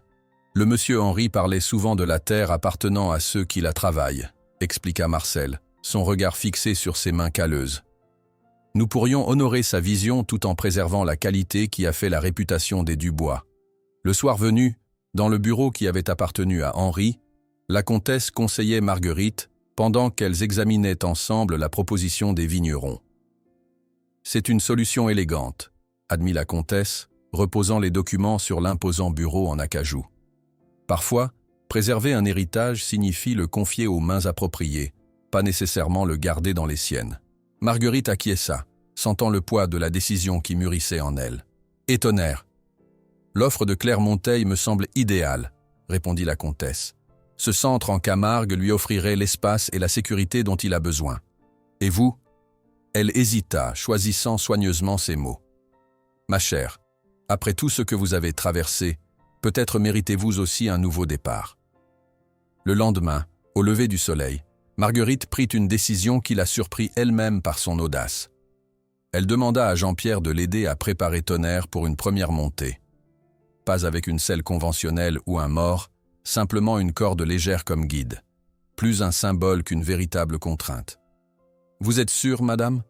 s'inquiéta le vieil homme. « Sa blessure est en bonne voie de guérison, mais... »« Nous sommes prêts », affirma-t-elle avec une assurance tranquille. L'événement attira l'attention des travailleurs qui s'arrêtèrent pour observer, gardant respectueusement leur distance. Tonnerre, initialement nerveux face à cette nouvelle expérience, se calma progressivement sous les murmures apaisants de Marguerite. Lorsqu'elle posa finalement ses mains sur son dos, puis se hissa avec l'aide de Jean-Pierre, un frisson parcourut le puissant animal, mais il resta immobile. Ce moment de confiance absolue, ce premier pas vers une liberté partagée, émut aux larmes les témoins silencieux. Marguerite elle-même sentit une émotion presque mystique l'envahir, tandis que Tonnerre faisait ses premiers pas avec elle sur son dos, non pas comme une charge à supporter, mais comme une compagne de voyage. Cette nuit-là, bravant les conventions et les inquiétudes de la comtesse, Marguerite décida de dormir dans l'écurie principale avec Tonnerre.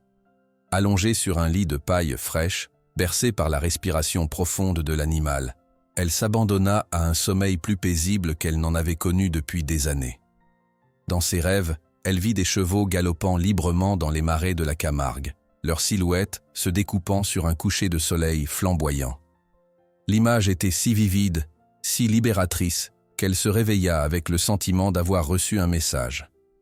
Mais la réalité vint rapidement troubler cette sérénité.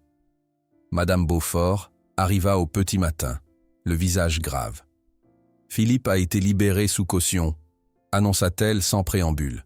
« On dit qu'il a juré vengeance contre vous et le cheval. Il a été aperçu hier soir dans un bar de Libourne, ivre et menaçant. » Cette nouvelle jeta une ombre sur les projets naissants de Marguerite. Malgré la surveillance renforcée du domaine, une inquiétude sourde s'installa en elle.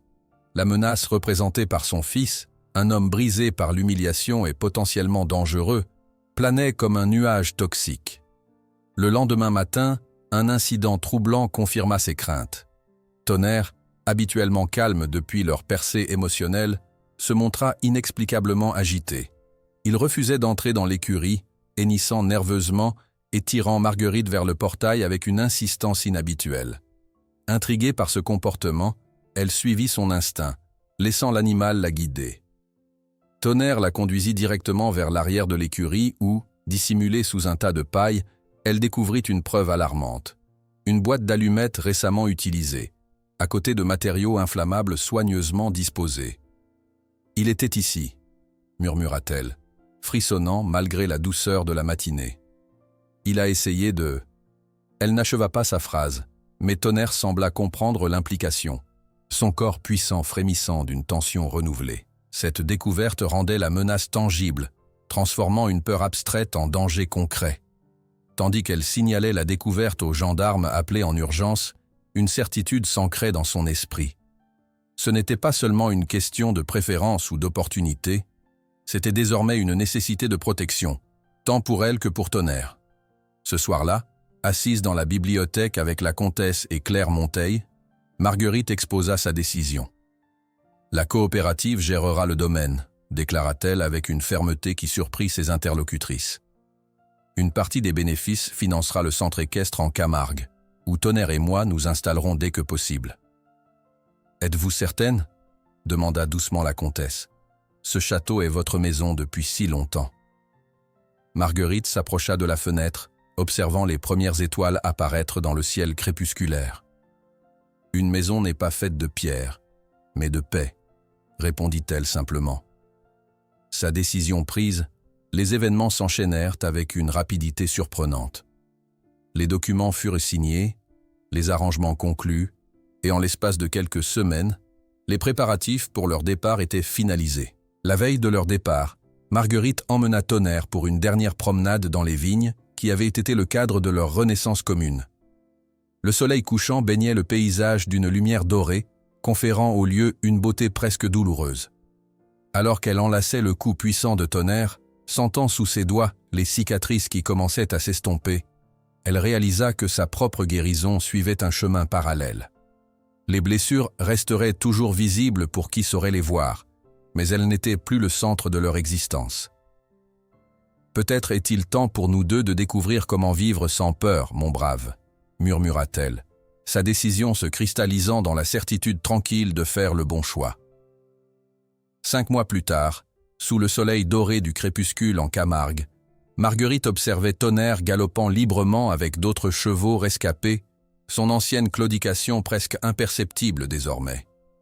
Lorsqu'elle sortit son accordéon de son étui et commença à jouer, le grand cheval noir interrompit sa course et revint au galop directement vers elle, non par obligation ou dressage, mais par un choix que personne d'autre n'aurait pu faire à sa place. Le galop de Tonnerre s'interrompit brusquement lorsque les premières notes de l'accordéon s'élevèrent dans l'air du soir. Sa grande tête se tourna vers Marguerite, ses oreilles dressées captant la mélodie familière. Sans hésitation, il abandonna le troupeau de chevaux sauvages avec lequel il courait et revint vers elle, sa crinière noire flottant dans la brise de la Camargue. Ce n'était pas l'obéissance d'un animal dressé, mais le choix délibéré d'un être qui avait retrouvé sa liberté et décidait néanmoins de revenir. 5 mois s'étaient écoulés depuis leur arrivée dans ce sanctuaire de marais et de ciel infini.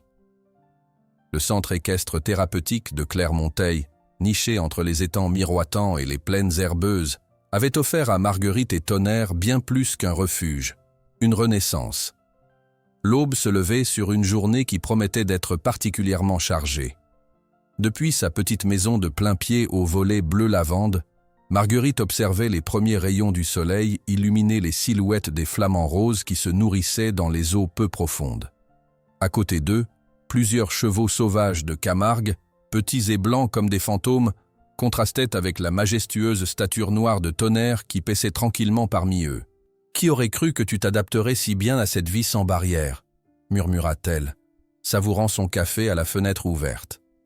Le changement le plus remarquable chez Tonnerre n'était pas tant la disparition de sa claudication, désormais presque imperceptible, mais cette nouvelle confiance qui émanait de chacun de ses mouvements. Libre d'aller et venir selon son gré, il choisissait pourtant de revenir chaque jour auprès de Marguerite, comme pour confirmer que leur lien transcendait la nécessité. Un bruit de moteur interrompit sa contemplation. La camionnette du centre arrivait, transportant le premier groupe d'enfants de la journée. Claire descendit la première, aidant ensuite une petite fille en fauteuil roulant. « Bonjour Marguerite », lança Claire.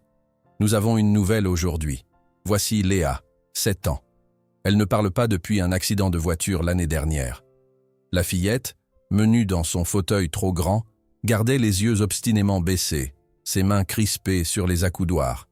Ses parents suivaient, leur visage portant cette expression que Marguerite connaissait bien, l'épuisement mêlé d'un espoir ténu, presque coupable. « Bonjour Léa », dit doucement Marguerite, sans attendre de réponse. « Aimerais-tu rencontrer un ami très spécial ?» Sans forcer le contact, Elle guida le petit groupe vers la prairie où Tonnerre les avait déjà repérés. Le grand percheron s'approcha lentement, sa démarche délibérément mesurée, comme s'il comprenait instinctivement la fragilité de cette nouvelle visiteuse. « Tonnerre sait ce que c'est d'avoir peur », expliqua Marguerite aux parents tandis que le cheval s'arrêtait à quelques mètres du fauteuil. « Il ne s'approchera pas davantage sans y être invité. »« Comment peut-il savoir ?» demanda le père, sceptique.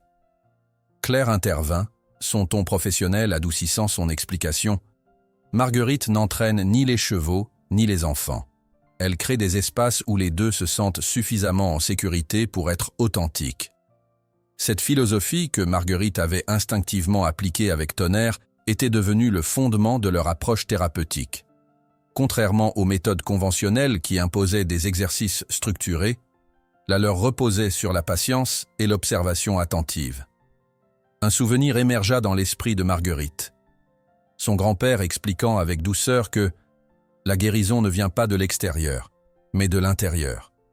Notre travail consiste simplement à éliminer les obstacles. Pendant près d'1 heure, Léa resta immobile dans son fauteuil, tandis que Marguerite jouait doucement de l'accordéon, créant une bulle sonore où le temps semblait suspendu. Tonnerre, comprenant parfaitement son rôle, maintenait une présence paisible à distance respectueuse. Puis l'inattendu se produisit. Avec une lenteur délibérée, Léa leva une main tremblante vers le grand cheval noir. Ses parents se raidirent, mais Claire leur fit signe de ne pas intervenir.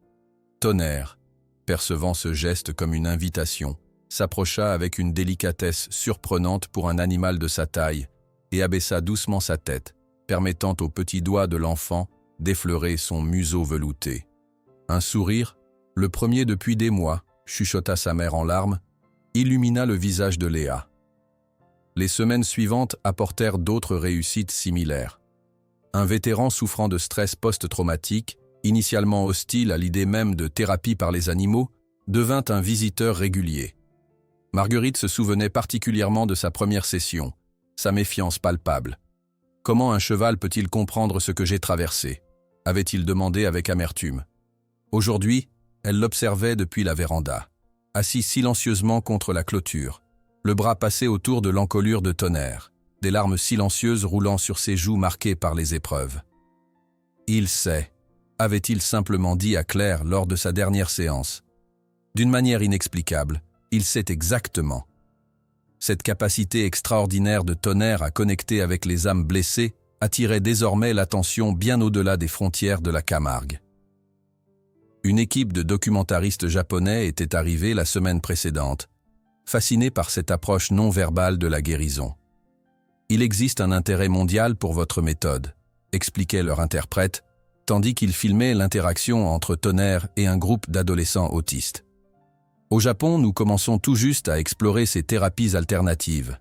Pendant ce temps, à des centaines de kilomètres de là, les vignobles du bois connaissaient leur propre renaissance.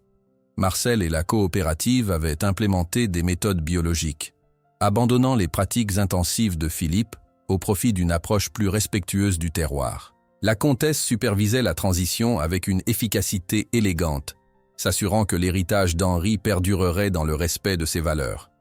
Ce matin-là, Marguerite reçut une visite inattendue. Marcel et 3 autres membres de la coopérative arrivaient avec des caisses soigneusement emballées.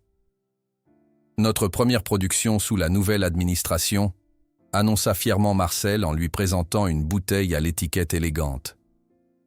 Nous l'avons nommée Cuvée Tonnerre, puissante, résiliente, avec une profondeur inattendue. 20% des bénéfices seront versés au centre.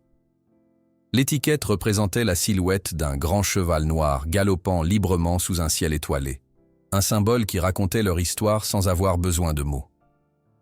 Cette reconnexion avec son passé, dépouillé de sa douleur, réchauffa le cœur de Marguerite. Elle réalisait maintenant que la guérison ne signifiait pas oublier, mais transformer les souvenirs douloureux en quelque chose qui nourrissait plutôt que de blesser. Les soirées étaient son moment préféré, quand le centre se vidait et que le soleil embrasait les marais d'une lumière dorée. C'était devenu un rituel, elle et Tonnerre parcourant la plage déserte, l'animal se déplaçant sans selle ni bride, guidé uniquement par la confiance mutuelle qu'ils avaient construite. Marguerite elle-même avait changé. À 65 ans, elle avait retrouvé une vitalité qu'elle croyait perdue. Ses cheveux, toujours grisonnants, flottaient librement dans la brise marine, abandonnant le chignon sévère qu'elle avait porté pendant des décennies. Son corps, autrefois courbé par le poids de l'humiliation quotidienne, avait retrouvé une posture droite, presque fière. Ce soir-là, alors qu'elle rentrait de leur promenade habituelle, une voiture de luxe inconnue attendait devant sa maison. Son cœur se serra en reconnaissant le modèle, identique à celui que Philippe conduisait autrefois. Tonnerre perçut immédiatement sa tension, se positionnant instinctivement entre elle et le véhicule. Mais lorsque la portière s'ouvrit, ce n'était pas tout à fait le Philippe qu'elle connaissait qui en descendit. L'homme qui se tenait devant elle semblait avoir vieilli de 10 ans en quelques mois. Plus mince, les traits tirés, il avait perdu cette arrogance qui le caractérisait. Ses yeux, autrefois froids et calculateurs, portaient maintenant les traces d'une introspection douloureuse. « Mère », dit-il simplement, sa voix dépourvue de son assurance habituelle. Tonnerre s'agita, reconnaissant visiblement l'homme qui l'avait maltraité. Mais au lieu de reculer de peur, il adopta une posture vigilante, protectrice, sans être agressive. « Philippe », répondit Marguerite, surprise par le calme de sa propre voix. « Je ne m'attendais pas à te voir ici. » Un silence inconfortable s'installa entre eux, chargé des non-dits de 3 années de cruauté et de la confrontation qui avait tout changé. « Je suis venu demander… » Il hésita, cherchant ses mots. « Je ne sais pas si le pardon est le terme approprié. Peut-être plutôt une compréhension, ou au moins une fin à cette haine qui me consume. » Cette confession inattendue désarçonna Marguerite. Elle observa son fils, cet homme qu'elle avait porté, nourri, aimé, et qu'il avait ensuite traité avec tant de mépris. Pouvait-elle vraiment pardonner? Devait-elle seulement essayer? C'est alors que Tonnerre fit quelque chose d'extraordinaire. Au lieu de maintenir sa posture défensive, il s'avança lentement vers Philippe. Pas avec agressivité, mais avec une curiosité prudente, ses naseaux dilatés captant l'odeur de l'homme qu'il avait autrefois torturé. Philippe resta parfaitement immobile, visiblement effrayé, mais refusant de reculer. Peut-être sa première démonstration authentique de courage. Marguerite observait cette scène improbable, comprenant soudain que Tonnerre lui offrait une leçon finale, et peut-être la plus difficile. Même les blessures les plus profondes peuvent, avec le temps et un repentir sincère, laisser place à quelque chose de nouveau. Non pas l'oubli, mais une forme de paix qui transcende le passé. 5 années s'étaient écoulées depuis cette journée décisive où Tonnerre et Marguerite avaient trouvé refuge dans les marais ensoleillés de la Camargue. Le centre équestre thérapeutique, autrefois modeste établissement pionnier, s'étendait maintenant sur plusieurs hectares, ses bâtiments en bois clair harmonieusement intégrés au paysage sauvage. De nouveaux enclos, des espaces de thérapie soigneusement conçus, et une école de formation pour la méthode Dubois-Monteil témoignaient d'une évolution que personne, pas même Claire dans ses rêves les plus ambitieux, n'aurait pu imaginer. Par la fenêtre de sa maison agrandie, Marguerite observait le soleil se lever sur les étangs où se reflétait le rose délicat des flamants. À 65 ans, son visage portait toujours les marques des épreuves traversées, mais ses yeux avaient retrouvé cette étincelle que seule confère la certitude d'être exactement là où l'on doit être. Le traumatisme crée des murs, la confiance construit des ponts, mais c'est l'amour qui véritablement guérit, expliquait-elle quelques heures plus tard à un groupe de thérapeutes venus de 10 pays différents. Sa voix, autrefois hésitante après des années de silence imposé, résonnait maintenant avec une autorité tranquille dans l'amphithéâtre en plein air. Les participants prenaient frénétiquement des notes, tandis qu'elle poursuivait. « N'essayez jamais de forcer une connexion. La guérison ne suit pas un calendrier préétabli, ni pour les humains, ni pour les animaux. Votre rôle n'est pas de réparer, mais de créer l'espace où la réparation devient possible. » Au loin, dans un enclos spécialement aménagé, Tonnerre travaillait avec une fillette sévèrement traumatisée. Malgré ses 13 ans maintenant, un âge respectable pour un cheval ayant subi de tels sévices, il conservait cette prestance majestueuse qui avait toujours été la sienne. Seuls quelques poils gris parsemant sa crinière d'ébène trahissèrent le passage du temps. Marguerite s'excusa auprès de son auditoire pour observer cette interaction à distance. La transformation de Tonnerre continuait de l'émerveiller chaque jour. Ce cheval qui ne supportait autrefois aucun contact humain se tenait maintenant parfaitement immobile, pendant qu'une enfant incapable de tolérer le toucher s'appuyait contre son flanc, ses petites mains s'agrippant à sa crinière comme à une bouée de sauvetage. « C'est fascinant », murmura Claire qui l'avait rejointe. « Il semble savoir exactement ce dont chaque enfant a besoin. Quand rester immobile, quand offrir du mouvement. Aucun entraînement ne pourrait produire cette sensibilité. » « Il se souvient », répondit simplement Marguerite. Les cicatrices ne disparaissent jamais complètement, mais elles peuvent devenir des outils de compréhension. De retour dans son bureau, elles examinaient ensemble les dossiers de nouveaux chevaux candidats au programme de réhabilitation. La réputation du centre s'était propagée dans toute l'Europe, générant un flux constant de demandes pour des animaux maltraités ou traumatisés. « Nous recevons des demandes de toute l'Europe maintenant », soupira Claire en feuilletant une pile de dossiers. « Nous devrons envisager une nouvelle expansion. » Un bruit de moteur interrompit leur conversation. Par la fenêtre, Marguerite aperçut une voiture familière se garant devant l'entrée principale, celle de Philippe. Mais cette fois, il n'était pas seul. Une jeune femme au visage doux l'accompagnait, son ventre arrondi annonçant une naissance imminente. La relation avec son fils s'était lentement reconstruite sur des bases nouvelles. Après cette confrontation initiale en Camargue, Philippe avait entamé une thérapie intensive, devenant l'un des premiers adultes à bénéficier du programme développé par sa mère. Le processus avait été long, douloureux, marqué par des rechutes et des moments de doute. Mais petit à petit, l'homme arrogant et cruel avait cédé la place à quelqu'un capable d'introspection et de remords authentiques.